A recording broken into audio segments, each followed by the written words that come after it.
오늘은 세일즈 퍼널에 대해서 안내 드리겠습니다.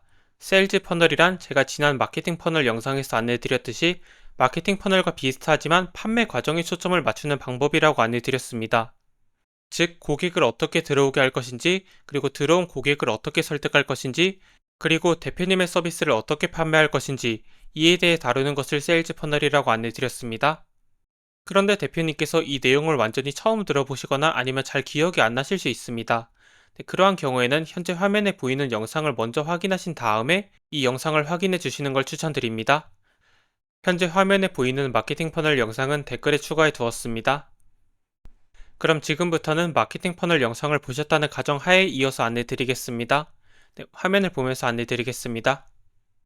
강의 목차입니다. 첫 번째로는 고객을 어떻게 들어오게 할 것인지, 즉 고객 유입 부분입니다.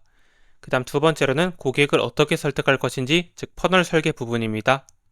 그 다음 세 번째로는 대표님의 서비스를 어떻게 판매할 것인지, 그 다음 네 번째로는 대표님의 상황에서 퍼널을 어떻게 만들어야 되는지 이렇게 구성하였습니다. 그럼 첫 번째, 고객을 어떻게 들어오게 할 것인지부터 안내 드리겠습니다. 고객을 들어오게 하는 방법은 크게 두 가지가 있습니다. 대표님이 직접 고객을 데려오는 것하고 다른 사람이 고객을 데려오게 하는 것입니다. 그리고 각각 안에 네 가지씩 또 있습니다. 이에 대해 안내 드리겠습니다. 그리고 이 내용에 대한 출처는 100 밀리언 리즈에 있습니다. 첫 번째, 1대1로 대표님을 아는 사람에게 연락하는 것부터 안내 드리겠습니다. 1대1로 대표님을 아는 사람에게 연락하는 방법입니다. 즉, 대표님께서 직접 고객을 데려오는 방법입니다. 개념 자체는 간단합니다. 대표님을 아는 사람들에게 1대1로 대표님이 제공하고 있는 서비스를 홍보하는 것입니다. 실질적인 연락 방법은 전화나 문자, 카카오톡, 이메일 등이 있을 것입니다. 그리고 연락을 해서 무슨 말을 하냐면 대표님이 판매하고 계신 서비스를 홍보하거나 리드 마그넷을 홍보하는 것입니다. 그런데 여기서 리드 마그넷이 무엇인지 잠시 안내 드리겠습니다. 리드 마그넷이란 고객의 연락처를 확보하기 위해서 제공되는 무료 상품을 의미합니다. 여기서 리드가 잠재 고객이라고 이해해 주시면 되고 마그넷이 자석입니다. 그렇기 때문에 무료 상품을 줘서 잠재 고객을 끌어당기겠다 이렇게 이해해 주시면 됩니다. 구체적인 방법으로는 연락처를 주시면 무료 강의를 드리겠습니다. 혹은 연락처를 주시면 무료 PDF를 드리겠습니다. 혹은 무료 템플릿을 드리겠습니다. 이렇게 고객의 연락처를 확보하기 위해서 제공되는 무료 상품을 리드 마그넷이라고 합니다. 그런데 고객이 무료 강의나 무료 PDF 혹은 무료 템플릿에 관심이 있는 게 아니라면 이걸 준다고 해도 고객이 연락처를 입력하지 않을 것입니다. 그렇기 때문에 일반적으로 고객이 겪고 있는 문제를 하나 언급한 다음에 이 내용을 알지 못하면 고객이 겪고 있는 문제가 심각해질 수 있습니다. 그렇기 때문에 저희 상품을 한번 읽어보시는 걸 추천드립니다. 이러한 방향으로 진행되게 됩니다. 이렇게 하여 고객의 연락처를 확보하는 것이 목적입니다. 여기서 고객의 연락처를 확보하는 이유는 일단 고객의 연락처를 확보해야만 그 고객에게 지속적으로 연락을 해서 대표님의 상품을 홍보할 수 있기 때문입니다. 이렇게 하여 리드 마그넷에 대해 안내드렸고 다시 돌아가서 연락 내용, 즉 연락을 해서 무슨 말을 하면 되는지까지 안내드렸습니다. 그럼 이어서 이렇게 1대1로 대표님을 아는 사람에게 연락하는 것에 대한 장점과 단점을 안내드리겠습니다. 장점부터 안내드리겠습니다. 1대1로 상담을 하는 것이기 때문에 어떻게 말을 해야 고객을 설득할 수 있는지 쉽게 알 수 있게 됩니다. 즉, 이렇게 말을 하였을 때 고객이 설득이 된다면 앞으로 이것을 사용하면 될 것이고, 이렇게 말을 하였을 때 고객이 싫어한다면 이렇게 말을 하면 안 될 것입니다. 이렇게 어떻게 말을 해야지 고객을 설득할 수 있는지 쉽게 알 수 있게 됩니다. 이를 통해서 영업 매뉴얼을 만들 수 있게 됩니다. 그럼 이어서 단점입니다. 1대1로 말을 하는 것이기 때문에 한 번에 많은 사람들을 설득할 수 없습니다. 따라서 이러한 방법은 주로 초반 영업 매뉴얼을 만들기 위해서 사용되는 것이라고 이해해 주시면 됩니다. 이렇게 하여 1대1로 대표님을 아는 사람에게 연락하는 방법에 대해서 안내드렸습니다. 그럼 이어서 1대1로 대표님을 모르는 사람에게 연락하는 방법에 대해서 안내드리겠습니다. 개념은 대표님을 모르는 사람들에게 1대1로 대표님이 제공하고 있는 서비스를 홍보하는 것입니다. 그리고 연락을 어떻게 하냐면 광고 전화, 광고 문자, 광고 카카오톡, 광고 이메일 등이 있습니다. 그런데 대표님께서 모르는 사람에게 전화를 어떻게 하나요? 모르는 사람에게 문자를 어떻게 보내나요? 이러한 생각을 하실 수 있습니다. 따라서 이렇게 정보 수집 방법에 대해서 안내드리겠습니다. 일반적으로는 홈페이지 아래에 있는 전화번호나 기타 연락처를 활용하게 됩니다. 네, 혹은 홈페이지가 아니더라도 어떤 SNS에 적혀있는 전화번호가 있을 것입니다. 네, 혹은 어떤 스크랩 도구 같은 거를 통해서 한 번에 연락처를 긁어오는 도구가 있습니다. 네, 그러한 도구들을 통해서 정보를 수집하게 됩니다. 네, 그런데 방금 마지막에 말씀드린 정보를 긁어오는 방법은 불법의 소지가 많기 때문에 개인적으로는 사용하지 않는 것을 추천드립니다. 네, 이렇게 하여 연락 방법에 대해서 안내드렸고, 그 다음 연락을 해서 무슨 말을 하면 되는지 안내드리겠습니다. 네, 이 또한 이전과 똑같습니다. 리드 마그넷을 홍보하거나 대표님이 판매하고 있는 서비스를 홍보하는 것입니다. 즉, 연락을 해서 제가 이러한 정보들을 무료로 드릴 테니까 연락처를 주시겠어요? 이렇게 말을 하거나 아니면 대표님이 판매하고 있는 서비스를 바로 판매를 하는 것입니다. 그런데 이 같은 경우에는 대표님이 판매하고 있는 서비스가 엄청나게 저렴한 서비스가 아니라면 거의 판매가 안 될 것입니다. 왜냐하면 고객이 그 상품에 대해 관심이 없기 때문입니다. 이렇게 연락 내용에 대해서 안내드렸고, 이렇게 1대1로 대표님을 모르는 사람에게 연락하는 거에도 장점과 단점이 있습니다. 장점은 다양한 고객들에게 다가갈 수 있다는 것입니다. 이게 무슨 뜻이냐면 대표님의 상품을 구매할 만한 사람들 중에서 대표님을 아는 사람보다 모르는 사람이 훨씬 더 많을 것입니다. 그렇기 때문에 대표님을 모르는 사람에게 연락을 하는 것은 다양한 고객들에게 다가갈 수 있다는 장점이 있습니다. 네, 그럼 이어서 단점에 대해서 안내드리겠습니다. 네, 단점은 연락이 잘 안 된다는 것입니다. 네, 저도 어떤 모르는 번호로 전화가 오면 전화를 잘 안 받는데 이렇게 고객 또한 광고 전화가 오면 전화를 잘 안 받습니다. 네, 그렇기 때문에 연락이 잘 안 된다는 단점이 있습니다. 그리고 연락이 되더라도 설득이 매우 어렵습니다. 왜냐하면 말씀드렸듯이 고객이 대표님의 상품에 대해 관심이 없기 때문입니다. 네, 그렇기 때문에 설득을 하려면 대표님의 상품에 관심이 가게 만든 다음에 이 상품을 구매하게 만들어야 되는데 이것은 영업 실력이 매우 뛰어난 경우가 아니라면 매우 어려울 것입니다. 네, 그렇기 때문에 설득이 어렵다는 단점이 있습니다. 네, 그리고 신고를 당할 수 있습니다. 네, 일반적으로 사람들은 광고 전화가 계속 오거나 광고 문자가 계속 오게 되면 전화번호를 차단하면서 같이 신고를 하게 됩니다. 네, 그렇기 때문에 신고를 당할 수 있습니다. 이것이 단점이고, 이렇게 하여 1대1로 대표님을 모르는 사람에게 연락하는 방법에 대해서 안내드렸습니다. 그럼 이어서 1대 다로 대표님을 아는 사람에게 연락하는 방법에 대해서 안내드리겠습니다. 개념은 대표님을 아는 사람들에게 1대 다로 대표님이 제공하고 있는 서비스를 홍보하는 것입니다. 연락을 하는 방법은 일반적으로는 컨텐츠를 발행하게 됩니다. 즉 블로그에 글을 작성하거나 유튜브에 영상을 올리거나 인스타그램에 글이나 사진을 올리거나 아니면 틱톡에 영상을 올리는 방법이 있습니다. 이러한 방법들을 통해서 대표님의 서비스를 홍보하는 것입니다. 이렇게 연락을 해서 어떤 말을 하냐면 고객들에게 도움이 되는 정보를 주거나 아니면 리드 마그넷을 홍보하거나 판매하고 있는 서비스를 홍보하는 것입니다. 여기서 리드 마그넷과 판매하고 있는 서비스는 지금까지 안내드렸기 때문에 고객에게 도움이 되는 정보를 안내드리겠습니다. 이 정보를 주는 이유는 크게 두 가지가 있습니다. 첫 번째로는 고객들과 관계를 쌓는 것입니다. 일단 고객들도 대표님이 누군지 알아야만 대표님의 상품을 구매할지 말지를 결정할 수 있을 것입니다. 그리고 고객은 일반적으로 자신에게 어떤 문제가 있을 때 상품을 구매하기 때문에 대표님께서 그 고객에게 도움이 되는 정보를 업로드한다면 고객은 그 정보를 보고서 이 사람은 어떤 실력이 있는 사람인가 보다, 내 문제를 해결해 줄 수 있는 사람이나 보다, 이러한 생각을 하게 됩니다. 네, 그렇기 때문에 이렇게 하여 관계를 쌓게 되는 것입니다. 그 다음 두 번째는 대표님의 상품을 구매할 만한 사람이지만 아직은 대표님의 상품을 구매할 만한 단계가 아닌 사람들이 있습니다. 즉 아직 설득이 안 된 사람들입니다. 네, 이러한 사람들을 설득하기 위해서 컨텐츠를 발행하는 경우가 있습니다. 즉 대중적으로 도움이 되는 정보를 말한 다음에 이렇게 하면 어떤 문제가 발생할 수 있습니다. 네, 그렇기 때문에 이렇게 해야 됩니다.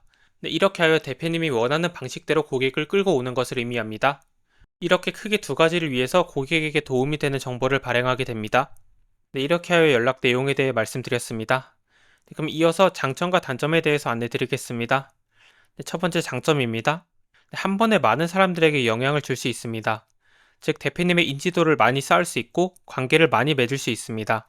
그 다음에 한 번에 많은 사람들을 설득할 수 있습니다. 대표님께서 리드 마그넷이나 판매하고 있는 서비스를 바로 홍보하는 영상이라면 한 번에 많은 사람들을 설득할 수 있을 것입니다. 네, 이것이 장점입니다. 그 다음 단점은 1대1 설득만큼의 깊은 설득이 어렵습니다. 즉 설득이 실패해도 왜 실패했는지 알 수가 없습니다. 대표님께서 유튜브에 영상을 올리고 이 영상을 보면 내 상품을 100개 정도 팔 수 있겠다 이런 생각을 할 수 있습니다. 그런데 실제로는 10개밖에 안 팔릴 수도 있을 것입니다. 네, 그러면 왜 10개밖에 안 팔렸는지를 알아야 되는데 이에 대해 알 수 없다는 게 단점입니다. 즉 기본적인 어떤 시청 지속 시간 이런 것은 볼 수 있겠지만 실질적으로 고객이 왜 구매를 하지 않았는지 알 수 없을 것입니다. 그렇기 때문에 여기 1대 다가 아니라 여기 1대1을 안내 드릴 때 어떻게 설득을 해야 고객이 잘 설득되는지 매뉴얼을 만들게 된다는 뜻입니다. 네, 그럼 다시 돌아가서 이렇게 하여 단점에 대해서 안내 드렸고 1대 다로 대표님을 아는 사람에게 연락을 하는 것에 대해서 전체적으로 안내 드렸습니다. 네, 그럼 이어서 1대 다로 대표님을 모르는 사람에게 연락을 하는 방법입니다. 개념은 대표님을 모르는 사람들에게 1대 다로 대표님이 제공하고 있는 서비스를 홍보하는 것입니다. 연락을 하는 방법은 SNS 유료 광고나 즉 유튜브 광고, 인스타그램 광고, 틱톡 광고, 구글 광고가 있습니다. 조금만 자세히 말씀드리면 유튜브에서 대표님께서 어떤 영상을 보다 보면 5초짜리 광고가 나타나는 경우가 있을 것입니다. 그것을 대표적으로 유튜브 광고라고 하고 인스타그램 광고는 대표님께서 게시물을 내리다 보면은 광고가 나타나는 걸 볼 수 있습니다. 그것을 인스타그램 광고라고 합니다. 나머지 틱톡, 구글 광고 또한 똑같습니다. 이렇게 SNS 유료 광고가 있고 그 다음 커뮤니티 침투가 있습니다. 즉 네이버 카페, 네이버 밴드 특정 웹사이트가 있는데 이게 무엇이냐면 대표님의 상품을 구매할 만한 사람들이 모여있는 공간이 있습니다. 대표님께서 돈 버는 법에 대한 강의를 판매하고 있으시다면 돈 버는 거에 관심이 있는 사람들이 모여있는 카페가 있을 것입니다. 그러한 곳에 회원가입을 하여 대표님의 상품을 홍보하는 것을 커뮤니티 침투라고 합니다. 저는 예시를 위해서 네이버 카페, 네이버 밴드 특정 웹사이트를 작성하였지만 실제로는 여러 개가 있을 것입니다. 이렇게 연락 방법에 대해서 안내드렸고 그 다음 연락을 해서 무슨 말을 해야 되는지입니다. 이것 또한 이전과 똑같습니다. 고객에게 도움이 되는 정보를 작성하거나 아니면 리드 마그넷이나 판매하고 있는 서비스를 홍보하는 것입니다. 그런데 여기서 고객에게 도움이 되는 정보는 개인적으로는 난이도가 좀 있다고 생각합니다. 왜냐하면은 일단 사람들은 자신에게 도움이 되는 정보가 아니면 글을 읽지 않습니다.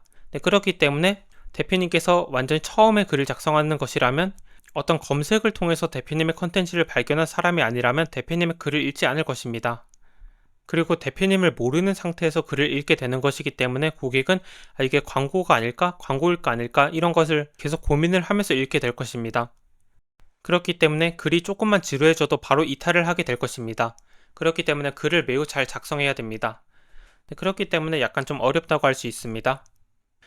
이렇게 연락 내용에 대해서 안내드렸고 그 다음 장점에 대해서 안내드리겠습니다. 장점은 한 번에 많은 사람들에게 다가갈 수 있다는 것입니다. 즉 대표님의 상품을 구매할 만한 사람들 중에서 대표님을 아는 사람보다 대표님을 모르는 사람이 훨씬 더 많을 것입니다.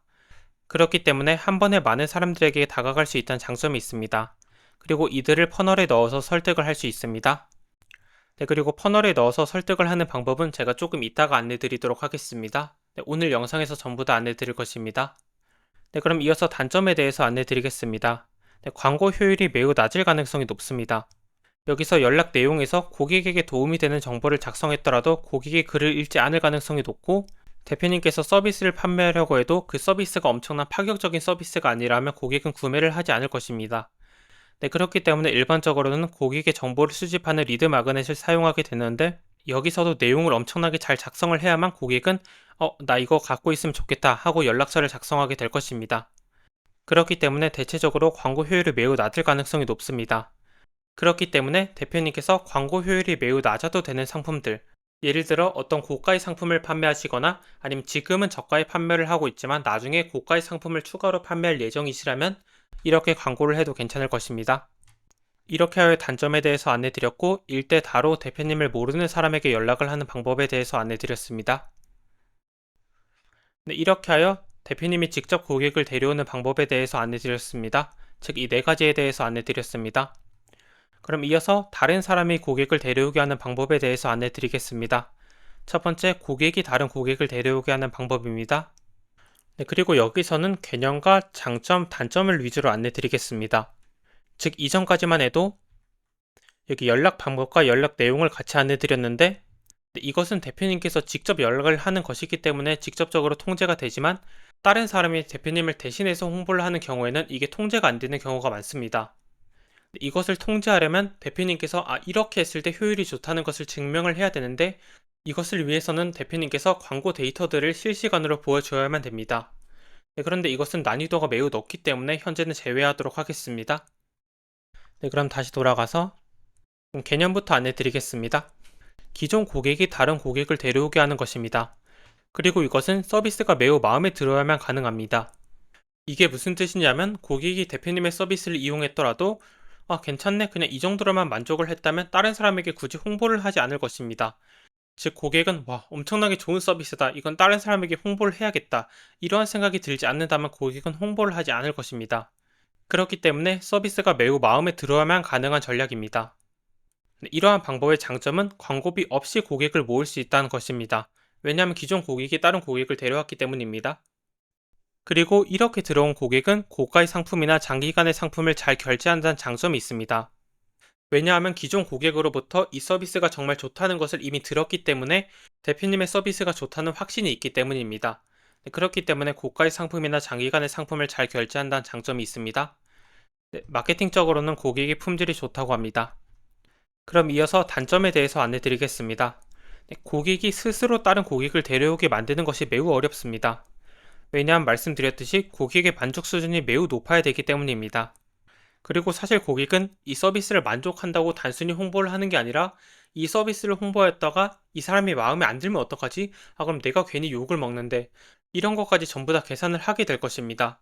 그렇기 때문에 기존 고객이 새로운 고객을 데리고 오게 하는 게 매우 어렵습니다. 이것이 단점입니다.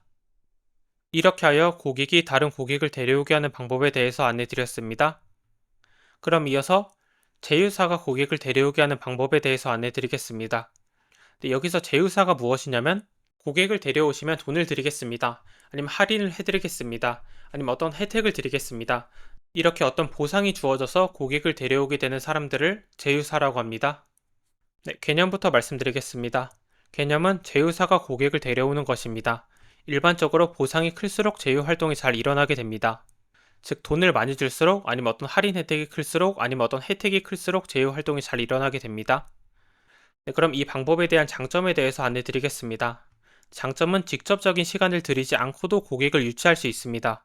왜냐하면 제휴사가 알아서 고객을 데려오기 때문입니다. 그럼 이어서 단점에 대해서 안내드리겠습니다. 잘못된 방법으로 제휴 활동을 하는 사람이 있으면 브랜드 평판이 안 좋아질 수 있습니다. 그리고 서비스에 맞지 않는 고객을 데려오게 되면 고객 유지가 어려울 수 있습니다. 이게 무슨 뜻이냐면 고객이 원하는 거와 맞지 않는데 자극적인 멘트를 통해서 고객을 데려온 경우를 의미합니다. 이러한 경우에는 지금 당장은 계약을 할 수 있겠지만 사실 이 고객이 원하는 것과 대표님이 제공하는 서비스가 좀 다르기 때문에 고객이 서비스를 멈추고 나가버리게 될 것입니다. 즉 고객 유지가 안 될 것입니다. 그리고 이렇게 들어온 고객은 대표님께 환불을 요청하게 될 수 있고 인터넷에 악플을 남기게 될 수 있습니다. 그렇게 악플을 남기게 되면은 브랜드 평판이 결국 안 좋아지게 됩니다. 그리고 브랜드 평판이 안 좋아지게 되면은 고객을 설득하는 게 어려워집니다. 대표님께서 아무리 열심히 고객을 설득하였더라도 고객이 인터넷에 대표님의 브랜드를 검색했는데 평판이 엄청나게 안 좋다면 고객은 결제를 하지 않을 것입니다. 그렇기 때문에 설득의 난이도가 매우 높아지게 됩니다. 이것이 잘못된 방법으로 제휴 활동을 하는 사람이 있으면 발생할 수 있는 문제입니다. 이렇게 하여 제휴사가 고객을 데려오게 하는 방법에 대해서 안내드렸습니다. 그럼 이어서 영업직원이 고객을 데려오게 하는 방법입니다. 개념은 영업직원이 대표님을 대신하여 영업전화 등 홍보를 하게 하는 것입니다. 이 방법의 장점은 대표님께서 직접적인 시간을 들이지 않고도 고객을 유치할 수 있다는 것입니다. 왜냐하면 영업직원분이 대신 일을 하기 때문입니다. 그 대신 단점은 직원이 일을 잘할 수 있도록 교육을 지속적으로 해야 됩니다. 즉 직원이 영업을 하기 어려워한다면 교육을 지속적으로 해야 될 것입니다. 이에 대해 말씀드린 것입니다. 그 다음에 동기부여도 지속적으로 해야 됩니다. 이게 무슨 뜻이냐면 대표님께서 세일즈 퍼널을 엄청나게 잘 만들어 두어서 대표님의 상품에 진짜로 관심이 있는 사람들만 문의를 하게 만들어 두었다면 영업 직원이 비교적 쉽게 고객을 설득할 수 있을 것입니다. 그런데 대표님께서 세일즈 퍼널을 매우 간략하게만 만들어 두었다면 고객이 문의를 하였더라도 영업 직원이 설득을 하는 게 매우 어려울 것입니다. 그렇기 때문에 이분들은 마음이 지치게 될 것입니다. 그런데 대표님께서는 이분들이 일을 지속적으로 열심히 하길 원하실 것입니다. 그렇기 때문에 이분들에게 동기부여를 지속적으로 해야 됩니다. 그리고 일을 잘못하게 되면은 여기에 시간을 많이 투자해야 되기 때문에 여기에 에너지를 많이 뺏기게 됩니다. 이렇게 하여 영업직원이 고객을 데려오게 하는 방법에 대해서 안내드렸습니다. 그럼 이어서 광고 대행사가 고객을 데려오게 하는 방법입니다. 개념은 광고 대행사가 대표님을 대신해서 컨텐츠를 게시하고 유료 광고를 만드는 등 홍보를 하는 것입니다. 이에 대한 장점은 직접적인 시간을 들이지 않고도 고객을 유치할 수 있다는 것입니다. 왜냐하면 대표님이 일을 하는 게 아니라 광고 대행사가 대신해서 일을 하기 때문입니다. 그 대신 단점은 광고 대행사가 열심히 일을 하도록 동기부여를 지속적으로 해야 된다는 것입니다. 왜냐하면 돈만 받고 일을 잘 안 할 수 있기 때문입니다. 혹은 열심히 하려고 해도 광고 난이도가 너무 높아서 일을 열심히 하려는 동기 자체가 떨어질 수도 있기 때문입니다. 네, 그렇기 때문에 동기부여를 지속적으로 해야 됩니다. 네, 그리고 또 발생하는 문제는 일반적으로 광고 대행사는 외부의 업체이기 때문에 통제가 어렵다는 것입니다. 네, 이것이 단점입니다. 네, 이렇게 하여 광고 대행사가 고객을 데려오게 하는 방법에 대해서 안내드렸습니다. 즉, 이렇게 하여 여기 광고 대행사가 고객을 데려오게 하는 방법까지 안내드렸고, 고객을 어떻게 들어오게 할 것인지에 대해 전체적으로 안내드렸습니다. 그런데 대표님께서 이 내용을 처음 보셨다면, 그럼 난 지금 뭐 해야 되는 거지? 이걸 전부 다 해야 되는 건가? 이러한 생각이 드실 수 있습니다. 네, 따라서 제가 작업 순서에 대해서 안내드리겠습니다. 네, 작업 순서입니다. 첫 번째로 대표님의 상품을 구매할 만한 사람들이 어디에 있을지 생각을 해보는 것입니다. 네, 일반적으로 대표님의 상품을 구매할 만한 사람들은 대표님의 상품에 대해 직접적으로 검색을 하는 사람들이나, 예를 들어서 대표님께서 어떤 돈 버는 법에 대한 강의를 판매하고 있으시다면 돈 버는 법에 대해 직접적으로 검색을 하고 있는 사람들이나, 아니면 돈 버는 법에 관심 있는 사람들이 모여있는 곳이 있을 것입니다. 예를 들어 네이버 카페나 밴드, 아니면 어떤 웹사이트들이 있을 것입니다. 이렇게 대표님의 상품을 구매할 만한 사람들이 어디에 모여 있을지 생각을 해보는 것입니다. 네, 이것이 첫 번째입니다. 그 다음 두 번째로는 이 사람들을 데려오기 위해서 광고 소재를 어떻게 만들어야 될지 생각을 해보는 것입니다. 예를 들어 대표님의 상품에 관심 있는 사람들이 어떤 네이버 카페에 있다면 이 사람들을 대표님한테 데려와야 될 것입니다. 네, 그렇게 이 사람들을 데려오기 위해서 광고 소재를 어떻게 만들어야 될지 생각을 해보는 것입니다. 그리고 광고 소재, 즉 글이나 이미지에 따라서 반응하는 사람들이 전부 다 달라지게 됩니다. 네, 이게 매우 중요한 내용인데 이게 무슨 뜻이냐면 대표님이 광고하는 내용에 따라서 다른 고객이 오게 된다는 뜻입니다. 조금 더 자세히 말씀드리면 대표님께서 광고에 돈 버는 방법을 알려드립니다 라고 광고를 하게 되면은 돈 버는 법에 관심이 있는 사람들이 오게 될 것입니다. 그런데 요리를 하는 방법에 대해서 알려드립니다 라고 광고를 하게 된다면 요리를 하는 방법에 대해 관심이 있는 사람들이 대표님께 오게 될 것입니다. 이렇게 광고 소재에 어떤 내용을 담느냐에 따라서 반응하는 사람들이 달라지게 됩니다. 그렇기 때문에 대표님께서는 대표님의 상품에 관심 있는 사람들이 반응할 만한 소재를 사용해야 됩니다. 이것이 이에 대한 내용이었습니다. 그 다음 세 번째, 이 사람들에게 어떠한 제안을 해야 대표님의 고객으로 전환될지 생각을 해보는 것입니다. 즉, 아직은 대표님의 상품을 구매할 만한 사람들이 대표님께 오기만 했고 아직 대표님께 연락처를 남기거나 대표님의 상품을 구매한 건 아닙니다. 네, 그렇기 때문에 대표님께서는 이 고객들에게 어떠한 제안을 해서 대표님의 고객으로 전환되도록 만들어야 될 것입니다. 이것이 이 세 번째입니다. 그리고 여기서 전환이라는 것은 대표님이 목표로 하는 행동을 하게 만드는 것입니다. 예를 들어서 대표님의 목적이 대표님께 연락처를 남기는 것이 목적이라면 전환이 그 연락처를 남기는 게 되는 것입니다. 그리고 여기서 제안을 하는 내용은 대표님이 데리고 오는 고객들에 따라서 전부 다 달라지게 됩니다. 네, 따라서 이 첫 번째부터 아래 순서대로 진행하시는 걸 추천드립니다. 그리고 처음에는 이렇게 검색을 하는 사람들이나 관심사가 비슷한 사람들이 모여있는 곳을 공략하게 되지만 나중에는 이 고객들 또한 부족하게 될 것입니다. 그렇기 때문에 나중에는 대표님을 아는 사람에게 연락을 하는 게 아니라 대표님을 모르는 사람에게 연락을 하게 될 것입니다. 그리고 대표님을 모르는 사람에게 연락을 할 때도 똑같습니다. 이 사람들이 어디에 있을지 생각을 해보고 그 다음 이 사람들을 데려오기 위해서 어떤 광고를 해야 될까, 그리고 이 사람들에게 어떤 제안을 해서 나의 고객이 되게 해야 될까, 이렇게 순서가 진행되게 됩니다.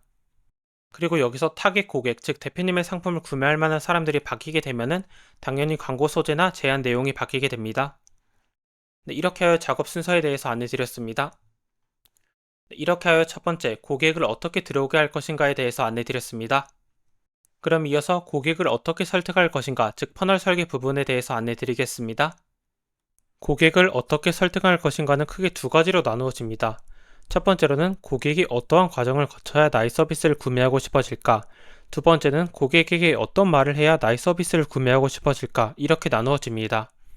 네, 따라서 첫 번째, 고객이 어떤 과정을 거쳐야 나의 서비스를 구매하고 싶어질까부터 안내드리겠습니다. 이게 무슨 뜻이냐면 대표님께서 100만 원이 넘는 상품을 판매하고 있으시다면 대표님께서 고객에게 아무리 홍보를 하더라도 대부분의 고객은 대표님의 상품을 구매하지 않을 것입니다. 왜냐하면 100만 원이 넘는 상품을 광고를 보았다고 바로 충동적으로 구매하진 않기 때문입니다.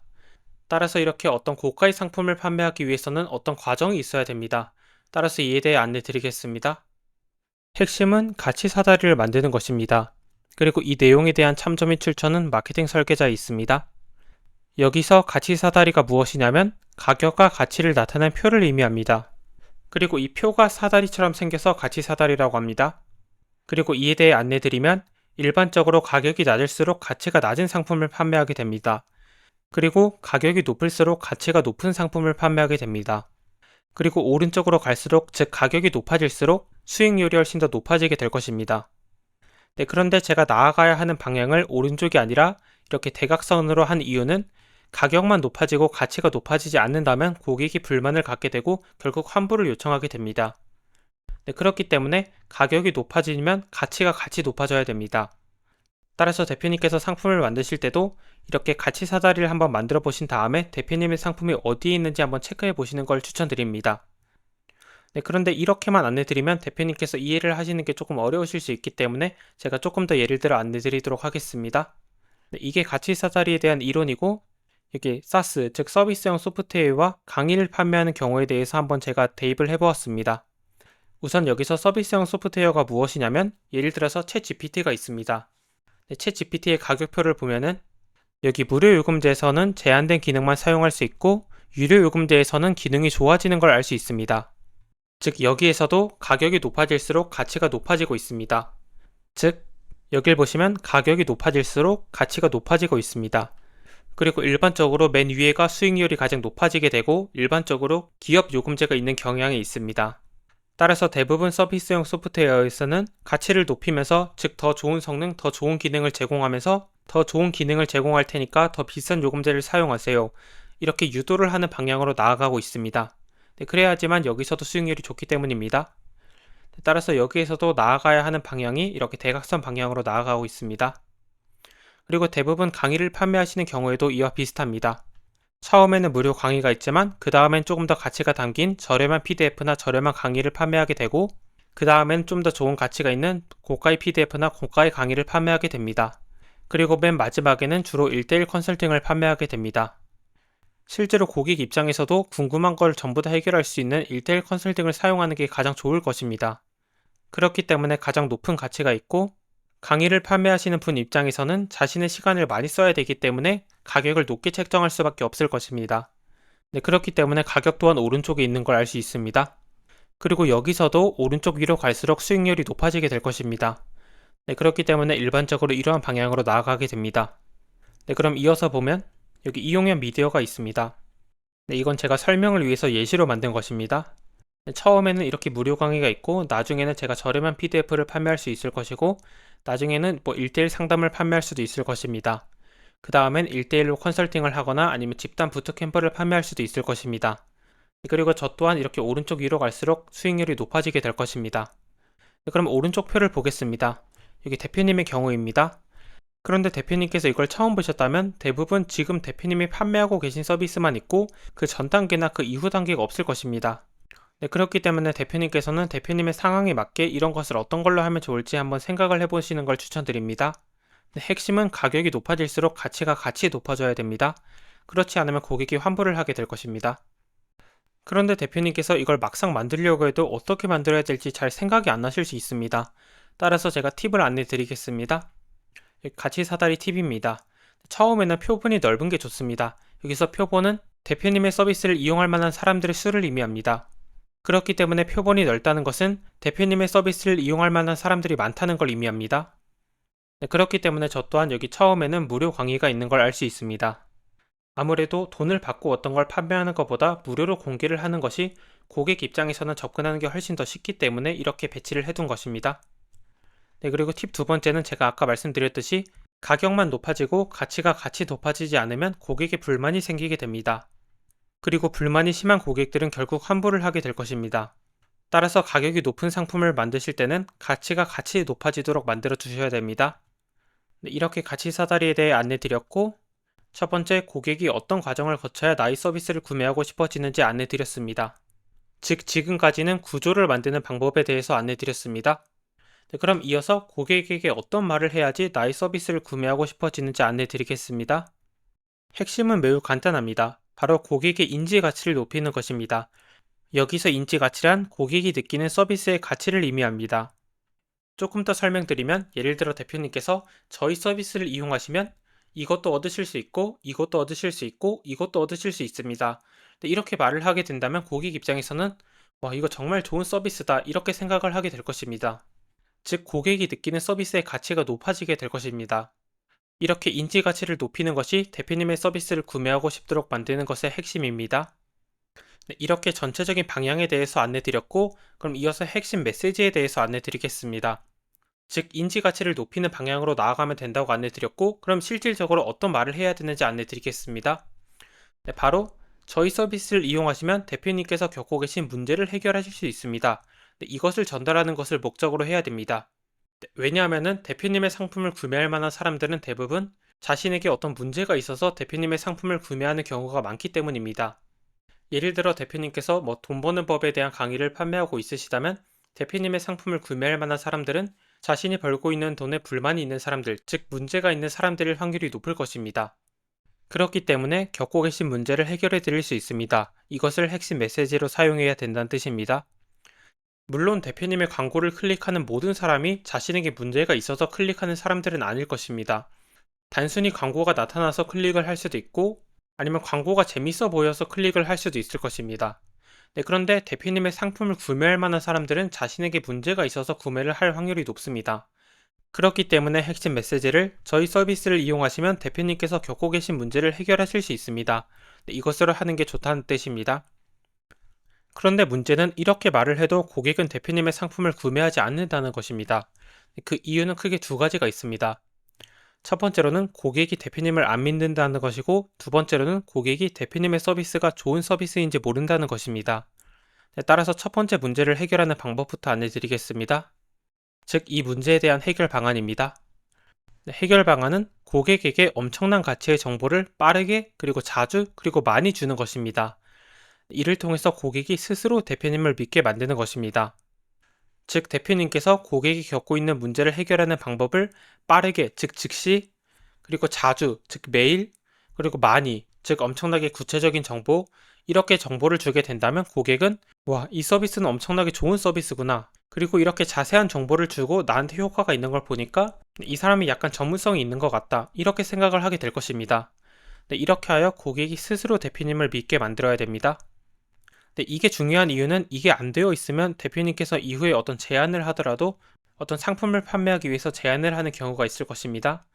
네, 그렇게 제안을 하더라도 고객이 받아들이지 않게 됩니다. 왜냐하면 대표님을 믿지 못하기 때문입니다. 네, 따라서 고객이 대표님을 믿고 싶도록 만드시려면 고객에게 엄청난 가치의 정보를 빠르게, 자주, 많이 주시는 걸 추천드립니다. 그래서 저 또한 실제로 제가 광고하는 페이지고 이렇게 내용이 있고 맨 아래에 가면은 이렇게 성함과 이메일을 작성하는 구간이 있는데 이걸 작성한 다음에 구독을 하게 되면은 고객들에게 여기 위에 있는 정보가 자동으로 발송되게 됩니다. 즉 자동으로 발송되기 때문에 즉시 발송되고 여기 있는 정보들을 매일매일 보내주고 그리고 각각에 대해서 엄청나게 자세하게 안내드리고 있습니다. 즉 여기 있는 조건들을 충족시키려고 최대한 노력하고 있습니다. 따라서 대표님께서도 대표님의 고객에게 엄청난 가치의 정보를 최대한 빠르게, 즉 즉시, 그리고 자주 많이 주시는 걸 추천드립니다. 그래야만 고객은 스스로 대표님을 믿게 되기 때문입니다. 이렇게 고객이 대표님을 안 믿는 경우에 대한 해결 방안에 대해서 안내드렸습니다. 네, 그럼 이어서 고객이 대표님의 서비스가 좋은 서비스인지 모른다. 이 문제에 대한 해결 방안을 안내드리겠습니다. 네, 해결 방안은 바로 고객의 인지 가치를 높이는 것입니다. 여기서 인지 가치가 무엇이냐면 제가 아까 말씀드렸듯이 저희 상품을 구매하시면 이것도 드리고 이것도 드리고 이것도 드립니다. 이렇게 말을 하게 된다면 고객 입장에서는 대표님의 서비스가 엄청 좋은 서비스로 느껴질 것입니다. 즉 가치가 있는 서비스라고 느껴질 것입니다.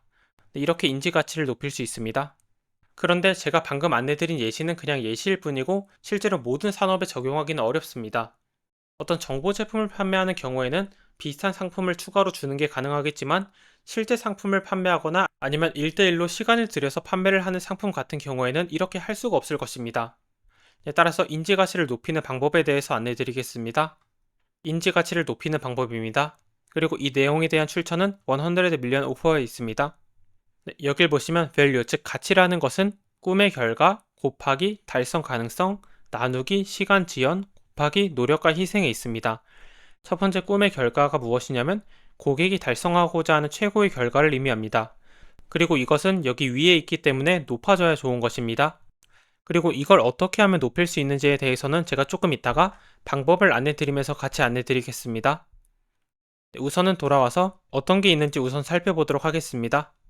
이렇게 꿈의 결과에 대해서 안내드렸고, 두 번째, 달성 가능성이 있습니다. 달성 가능성은 고객이 원하는 목표를 달성할 가능성을 의미합니다. 즉, 이 또한 높을수록 좋은 것입니다. 그 다음 세 번째는 시간 지연입니다. 즉, 여기 있습니다. 이것은 고객이 기다려야 되는 시간으로 낮을수록 좋은 것입니다.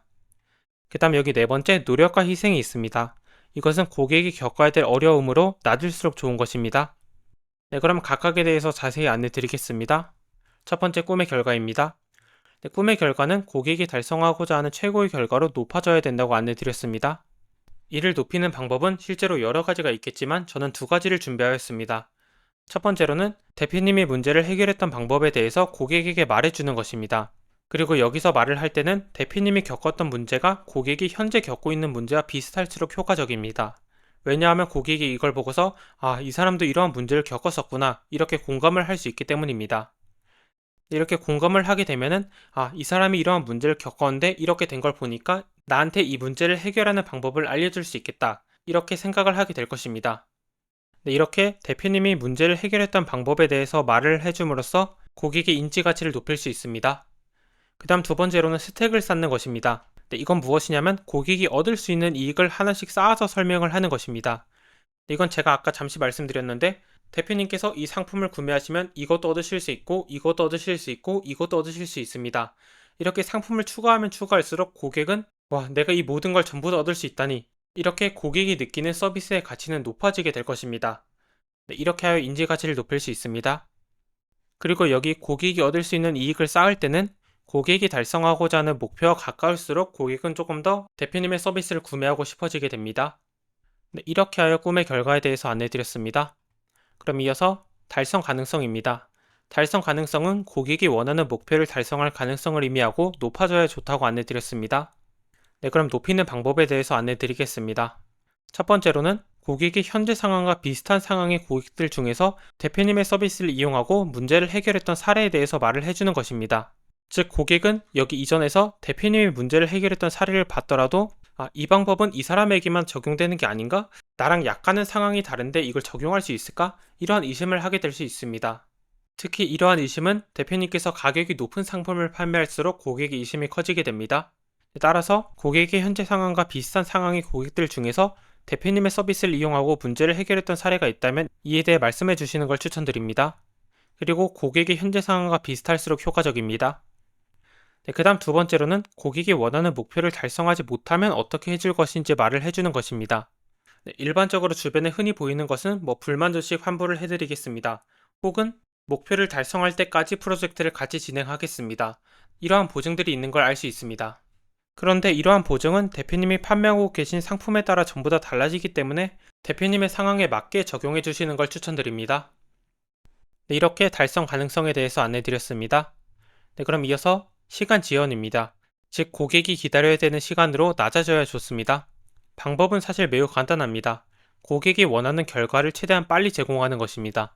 사실 다른 방법은 찾기 어려운 게 대표님께서 고객이 원하는 결과를 최대한 빨리 제공할 수 있다고 말만 하고 실제로 느리게 제공을 하게 된다면 고객은 불만을 갖게 될 것입니다. 그리고 빠르게 서비스를 받아야 되는 고객들은 환불을 하게 될 것입니다. 네, 그렇기 때문에 그 방법보다는 그냥 실질적으로 최대한 빨리 제공을 할 수 있도록 시스템을 마련하시는 걸 추천드립니다. 즉, 강의를 판매하시는 경우에는 강의 사이트를 만들어서 고객이 결제를 하였을 때 바로 강의를 볼 수 있도록 만드는 경우가 있습니다. 이렇게 시간 지연 같은 경우에는 고객이 원하는 결과를 최대한 빨리 제공하는 방식으로 문제를 해결하시는 걸 추천드립니다. 네, 이렇게 시간 지연까지 안내드렸고, 그 다음 마지막 노력과 희생입니다. 이것은 고객이 겪어야 될 어려움으로 낮아져야 좋습니다. 네, 이것 또한 매우 간단합니다. 바로 고객이 해야 될 일을 최대한 줄여주는 것입니다. 네, 이게 무슨 뜻이냐면 고객이 대표님의 서비스를 이용하면서 추가적으로 어떤 비용이 드는 일이나 아니면 어떤 시간이 드는 일이 있을 수 있습니다.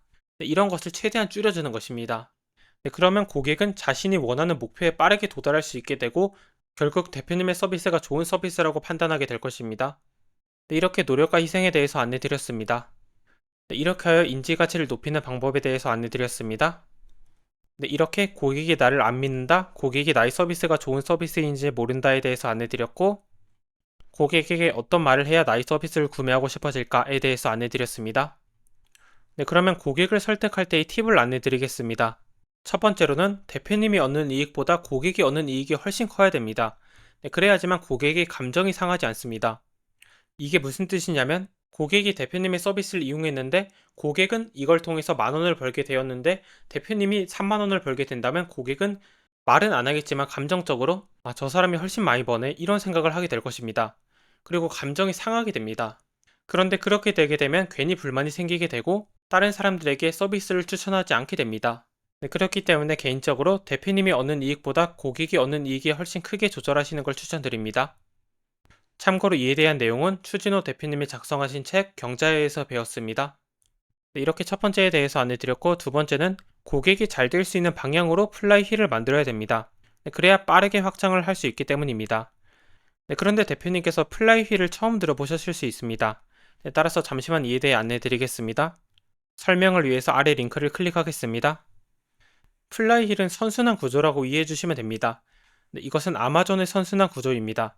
아마존은 쿠팡처럼 물건을 판매하고 유통하는 회사입니다. 네, 아마존의 여기 플라이힐, 즉 선순환 구조를 보게 되면은 아마존에 사람들이 많이 들어오게 되면은, 즉 트래픽이 많아지게 되면은 이 사람들에게 물건을 판매하려는 셀러들도 많아지게 됩니다. 그리고 셀러들이 많아지게 되면은 물건들이 많아지게 됩니다. 그럼 고객 입장에서는 선택권이 많아지게 됩니다. 그리고 선택권이 많아지게 되면 고객의 경험이 좋아지게 됩니다. 그리고 고객의 경험이 좋아지게 되면은 다시 사람들이 많아지게 됩니다. 네, 이렇게 수레바퀴 돌듯이 계속 돌면서 선순환 구조가 일어나게 됩니다. 그리고 이 위쪽을 보면은 사람들이 많아지게 되면은 낮은 비용의 구조를 만들 수 있습니다. 그리고 낮은 비용의 구조를 만들게 되면은 결국 물건의 가격이 약간 낮아지게 됩니다. 그리고 물건의 가격이 낮아지게 되면은 결국 고객의 경험이 좋아지게 됩니다. 따라서 이렇게 선순환 구조가 또 만들어지게 됩니다. 이렇게 아마존은 이렇게 선순환 구조를 만들어 두었기 때문에 시간이 지날수록 빠르게 확장이 되는 것입니다. 이렇게 하여 선순환 구조, 즉 플라이 힐에 대해서 안내드렸습니다. 그럼 다시 돌아가면 이렇게 플라이 힐에 대해서 안내드렸고 플라이 힐은 고객이 잘 될 수 있는 방향으로 만들어야 됩니다. 그래야만 빠르게 확장할 수 있습니다. 그리고 플라이 힐은 고객 입장에서 진짜로 이익이 되게 만들어야 됩니다.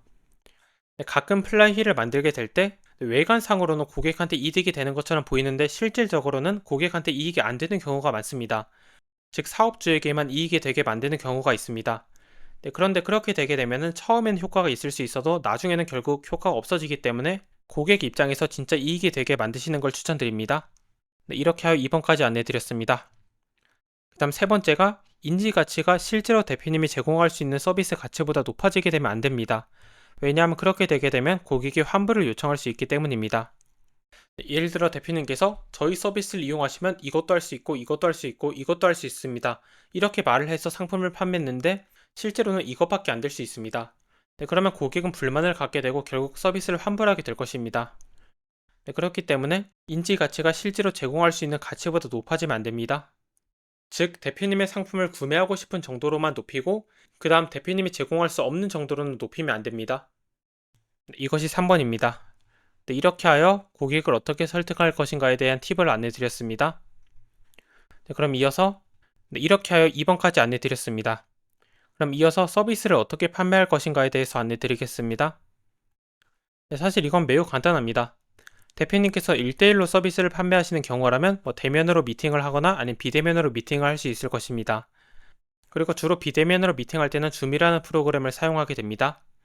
그리고 줌을 사용하는 방법 또한 저희 유튜브 채널에 전부 다 업로드가 되어 있기 때문에 필요하시다면 대표님께서 확인해 주시면 됩니다. 그리고 저는 예시를 위해서 서비스라고 표현을 하였지만 서비스나 상품이나 기타 물품들도 전부 다 똑같습니다. 네, 이렇게 안내드렸고 두 번째는 1대 다로 서비스를 판매하는 경우입니다. 네, 이러한 경우에는 일반적으로 오프라인으로 대형 강의를 만들거나 아니면 웨비나를 통해서 판매를 하게 됩니다.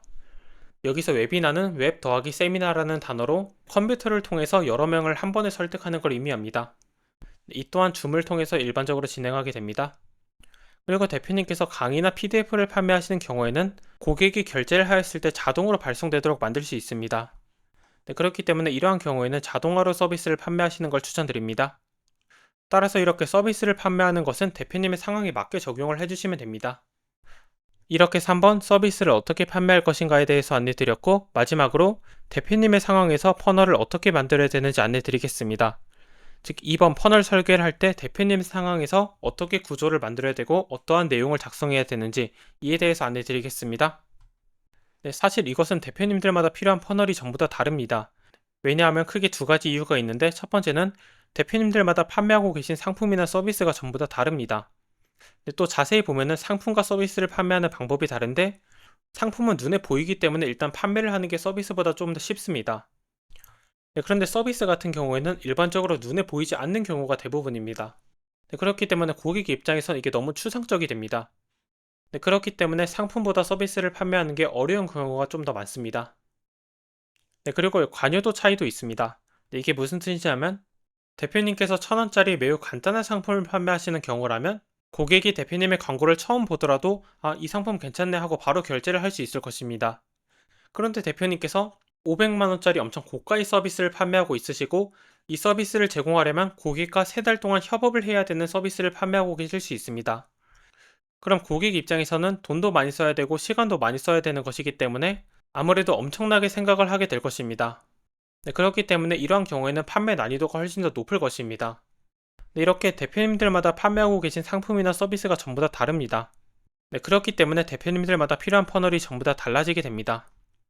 네, 그리고 두 번째에 대해서 안내드리면, 대표님들마다 현재 상황이 전부 다 다릅니다.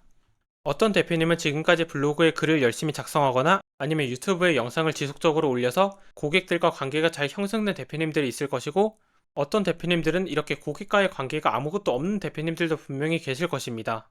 그러면 관계가 잘 형성된 대표님이라면 고객에게 설득을 조금만 해도 판매가 되겠지만, 고객과의 관계가 전혀 없는 대표님이라면 고객을 엄청나게 설득을 해야만 대표님의 상품을 판매할 수 있을 것입니다. 이렇게 대표님이 지금까지 해온 작업들에 따라서 고객을 설득해야 되는 정도가 달라지게 됩니다. 즉 들어가는 내용이 달라지게 됩니다. 즉 그렇기 때문에 대표님들마다 필요한 퍼널 또한 달라지게 됩니다. 그리고 대표님들마다 현재 지금 당장 사용할 수 있는 자료들도 전부 다 다를 것입니다. 어떤 대표님은 철저하게 자료가 준비되어 있어서 이를 기반으로 고객을 설득할 수 있을 것이고, 어떤 대표님은 이제 자료를 만들어야 돼서 아무것도 없는 대표님들도 분명히 계실 것입니다. 그렇기 때문에 필요한 퍼널이 전부 다 달라지게 됩니다. 그렇기 때문에 결국 대표님의 상황에 맞는 맞춤형으로 퍼널을 만들어야 됩니다.